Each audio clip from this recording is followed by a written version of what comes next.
3 ou 4 bouteilles par jour, Daniel Guichard vécut l'enfer de l'alcool, une addiction terrible. Daniel Guichard est un artiste qui assume ses fêlures.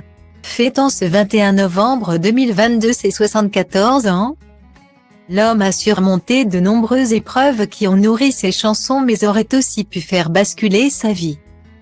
L'interprète de la tendresse, le gitan ou encore Mon vieux s'était ainsi exprimé sans phare sur une dure bataille, celle contre l'addiction à l'alcool. Auteur, compositeur, interprète et producteur français né à Paris, Daniel Guichard a toujours été habité par la passion de la musique.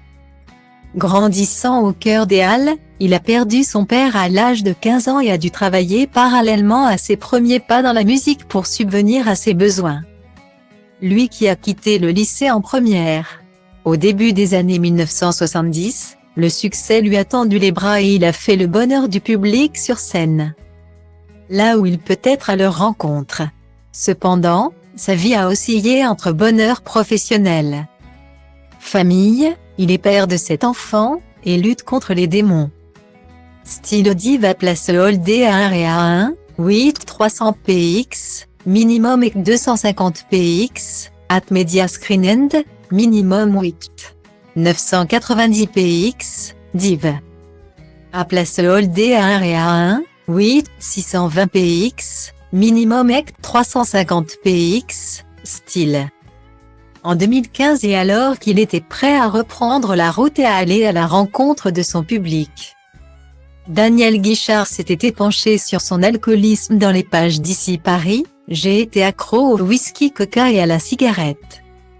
À raison de 3 ou 4 bouteilles par jour et autant de paquets de gitane, il y a toujours une raison aux événements. Confessait-il.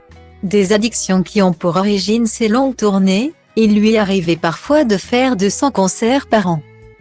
Il y a 2 options, soit vous passez votre temps à vous foutre sur la gueule avec tout le monde, soit vous picolez pour oublier.